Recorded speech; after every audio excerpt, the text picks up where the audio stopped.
Hello, everyone. Welcome to the podcast All in Sports. I am Eric. I am Nicolas. I am Diego. And my name is Aldo. Today, we're exploring how football is not just a sport, but a way for young people to fight for fairness. Also, we are going to make our predictions for the World Cup. Joining me are Aldo, a young player chasing the dream, Nico, a coach and an activist, and Cortez, a socialist who studies sports and inequality. I'm very excited to be here and speak about my experiences to the young soccer spectators. I am also very excited to be here. This is a topic that excites me a lot. Always great to be here to discuss about the dreams and the data in the pitch. Okay, let's start with you, Aldo. You've been training to go pro. What does that path look like? And what challenges have you faced? Well, I am from a neighborhood with low resources from Bogota, and it's very difficult to play with that resources because in Bogota we used to play barefoot, and only according to the FIFA 2023, only about 1% of young players worldwide ever make to play professional leagues. And because of all the people to play soccer, it's very difficult to be professional. Okay, that's powerful, Aldo. Now, Nico, you work more with young athletes like Aldo. What do you see from your side? I see a lot of dreams from the young players, but also a system that fails them.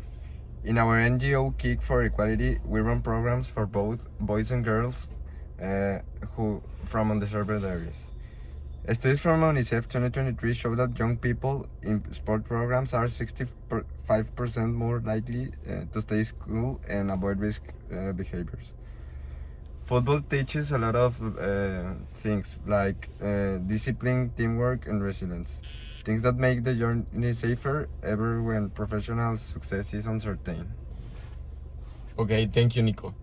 Cortez, from a sociological point of view, how do democracy and social justice can connect to the football opportunities? They are linked.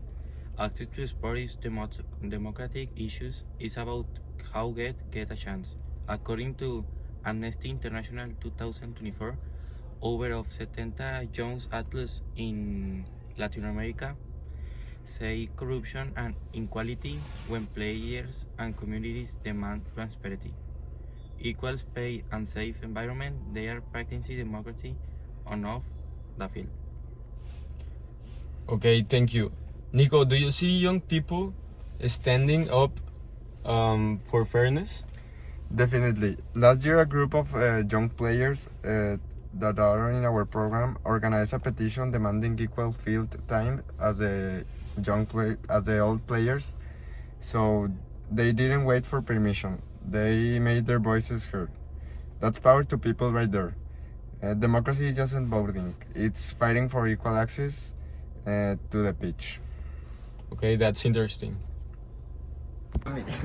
And now, in a commercial break, we are here in Wow Burger. We have chicken tenders in 180 pesos and killer burgers in 110 pesos. Also, in the app, you can use all in sports code to a 10% or at 15%. Yum! Okay, welcome back to the podcast All in Sports.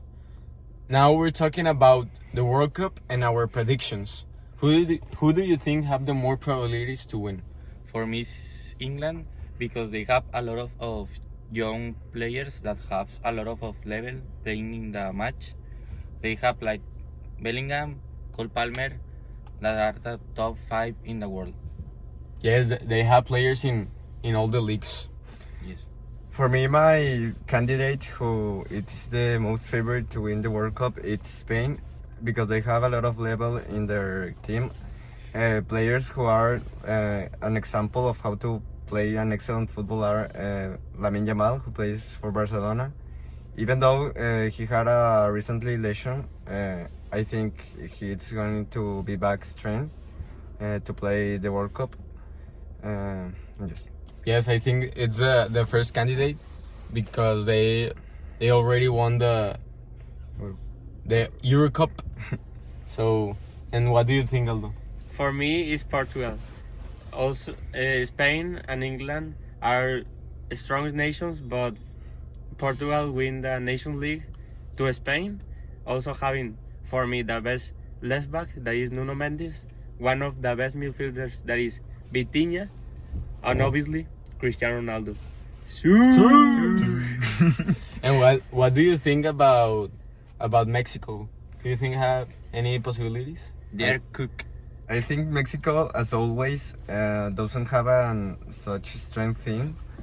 Also, we can like compare Mexico to the other nations, which players are in on all the leagues over the world. So I think they could probably make past the Fifth round. the fifth round. Yes. Yes, the most players are play here in Mexico, and we don't have the exportation to other countries. Yes. Only a few ones are in Europe, like Santi Jimenez, Edson Alvarez, and not much. Yes, those are excellent players, but even though they are playing in other countries, I think a team needs like to have every component in the field. So I don't think they can pass a lot of rounds in the World Cup. And what do you think about the new sensation Gilberto Mora? He's a goat. He has a lot of magic in the ball, and he's a future promise. Yes, he's very good, but one person cannot be all the team. For those who don't know who is Gilberto Mora, is a young Mexican player that has how many years? 16. 16. So he's younger than us. That's incredible. Yes, like he's one of the youngest players to play in the World Cup. But as Aldo said, not like a player can form an entire team. Here in All In Sports, we support all the players who don't have time on the field, so they can manifestate to all the teams who don't let them play. Also, we All In Sports have an academy for young players to debut. This is All In Sports. See you in the next time. Here in our academy, we promote young players to play real football. We help the players to make their dreams come true. Here is one player that we help to go to the big leagues. Yes, me. It's not just a sport, and who do you think have the more probabilities to win? For me, Diego, is Inglaterra. I'm Nicolas. I'm Diego. I'm Aldo. ¿Qué? Ese lo dejas para blooper, la verdad. Young players that have a lot of level to play in football and have